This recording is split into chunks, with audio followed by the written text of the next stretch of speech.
هذه التهنئة مقدمة مني ومن الوالد ومن جميع الأعمام والأخوال ومن قبيلة آل العماري وآل الجعفري للعريس الغالي الدكتور طارق سليمان محمد صالح الوحيني. وقلت فيها: دقت طبول العرس من آفاق صنعاء وبرقة، في عرس طارق والقوافي رددت أوزانها، حتى طيور السعد في أجواء صنعاء حلقة، تهدي لطارق من سما العاصمة ألحانها، وحتى الخمايل في زفاف ابن الوحيني سفقه، وحتى الخمايل في زفاف ابن الوحيني سفقه، تهدي لطارق أجمل الأزهار من بستانها.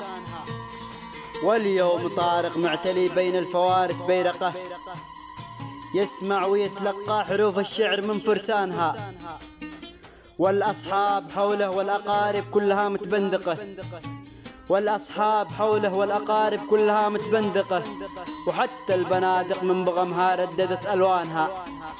مبروك لك في حلمك المنشود ربي حققه، طابت لياليك الجميلة دامت أزمانها، دامت سما السعد في آفاق عمرك مشرقة، والطير تعزف لك وتتغنى على أغصانها.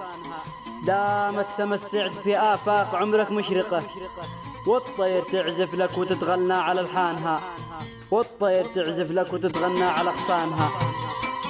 يا عريس الله